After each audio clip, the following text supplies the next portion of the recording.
Assalamualaikum warahmatullahi wabarakatuh. Perkenalkan, nama saya Ariesta Berardimilovo dengan NIM 14022231113. Saya berasal dari kelas AK 4606. Pada kesempatan ini, saya akan menyampaikan hasil presentasi saya mengenai sumber-sumber hukum Islam untuk memenuhi tugas besar agama Islam.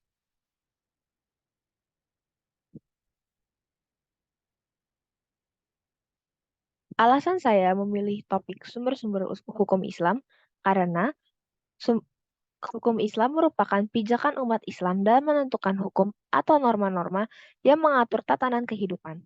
Pada dasarnya, hukum Islam itu bersumber dari Al-Quran, selanjutnya diperjelas secara lebih detail melalui sunnah atau hadis Nabi Muhammad.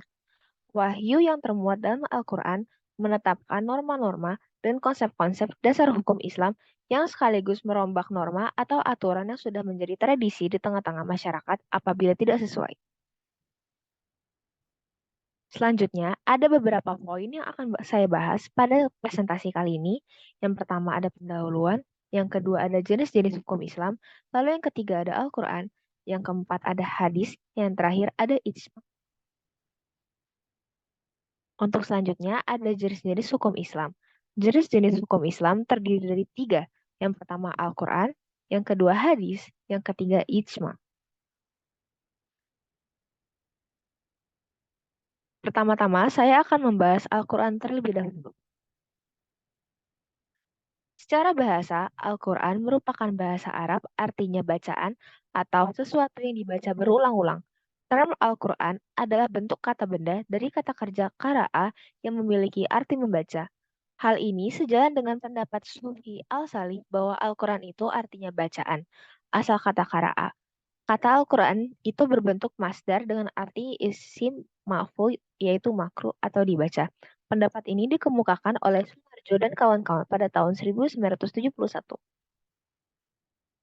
Lalu selanjutnya, konsep pemakaian kata ini dapat juga dijumpai pada salah satu surat Al-Quran sendiri, yakni pada ayat 17 dan 18 surah Al-Qiyamah yang menjelaskan bahwa Allah telah mengumpulkan Al-Quran di dada Nabi Muhammad SAW dan menjadikan Nabi pandai membacanya.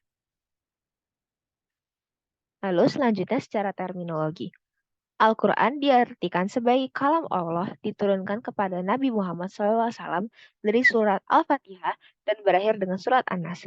Sejalan dengan hal ini, Sunarjo dan kawan-kawan pada tahun 1971 menjelaskan bahwa Al-Quran ialah kalam Allah yang diterima Nabi Muhammad, ditulis di mushaf, dan diriwayatkan secara mutawatir, serta membacanya merupakan ibadah. Lalu selanjutnya ada Al-Quran sebagai sumber hukum.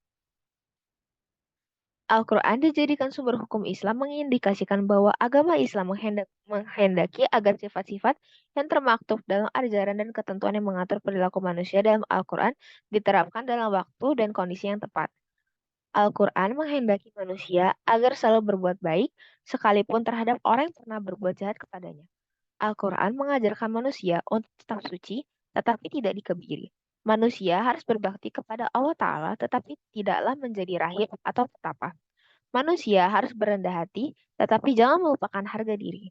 Manusia dapat menggunakan hak-haknya tanpa mengganggu hak-hak orang lain. Al-Quran merupakan pedoman hidup. Banyak menjelaskan berbagai pokok serta prinsip umum untuk mengatur kehidupan manusia, baik dalam berhubungan dengan Allah maupun dengan makhluk lain. Selanjutnya, ada hadis. Pengertian dari hadis sendiri adalah suatu perkataan atau berita. Hadis ialah suatu perkataan, informasi dari Rasulullah SAW. Sedangkan al-sunnah merupakan jalan hidup yang dilewati atau dijalani atau sesuatu yang telah dibiasakan. Sunnah Rasul ialah yang biasa dijalankan dalam kebiasaan hidup Rasulullah berupa seperti perkataan dan perbuatan serta persetujuan Rasul. Selanjutnya ada hadis sebagai sumber hukum. Hadis atau sunnah merupakan sumber hukum Islam kedua memiliki peranan yang penting setelah Al-Quran. Hadis merinci keumuman paparan ayat-ayat Al-Quran karena Al-Quran sebagai kitab suci dan pedoman hidup umat Islam diturunkan pada umumnya dalam kata-kata yang perlu dirinci dan dijelaskan lebih lanjut agar dapat dipahami dan diamalkan.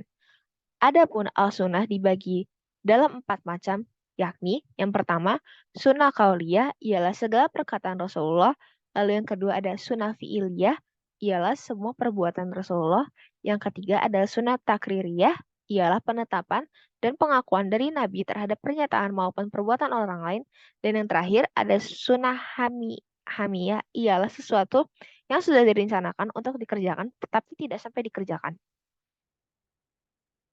Hadis sebagai salah satu sumber hukum Islam memiliki fungsi sebagai berikut. Yang pertama ada menegaskan atau menjelaskan lebih jauh ketentuan yang dijelaskan dalam Al-Quran. Lalu yang kedua ada sebagai penjelas dari isi Al-Quran. Dalam Al-Quran, manusia diperintahkan oleh Allah mendirikan sholat.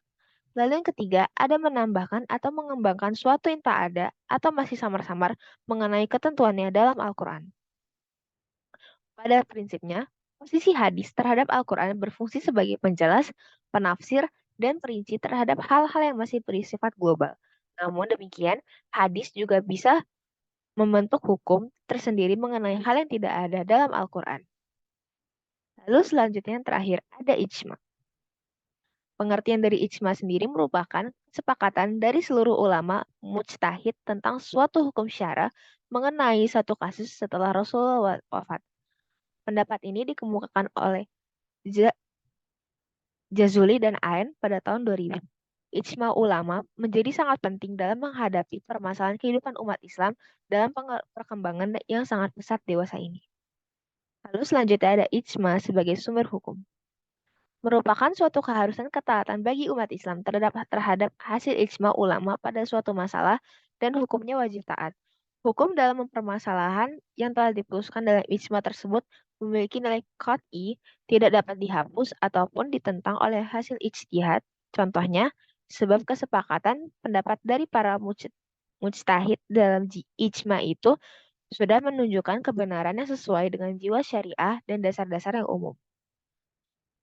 Sudah menjadi kesepakatan ulama bahwa hasil ijtihad juga sebagai sumber hukum.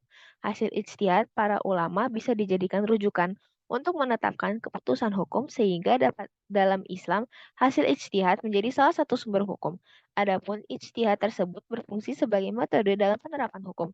Manakala terdapat permasalahan hukum umat Islam sedangkan nas yang menunjukkan kesahihannya tidak ditemukan sehingga para ulama berpendapat bahwa mereka boleh melakukan ijtihad menetapkan hukum itu demi kemaslahatan kehidupan umat. Nah, kesimpulan yang bisa saya tarik adalah sumber-sumber hukum Islam adalah segala sesuatu yang melahirkan ketentuan hukum yang mengatur umat Islam. Telah disepakati secara jelas bahwa Al-Quran adalah sumber hukum utama bagi umat Islam. Berikutnya adalah hadis atau sunnah dan ijma. Al-Quran yang memiliki jumlah 30 juz merupakan sebuah keseluruhan dari semua aturan dalam situasi dan kondisi apapun bagi umat manusia. Seluruh aspek kehidupan manusia ada di dalam Al-Quran. Sekian dari saya, kurang lebihnya mohon maaf. Terima kasih. Wassalamualaikum warahmatullahi wabarakatuh.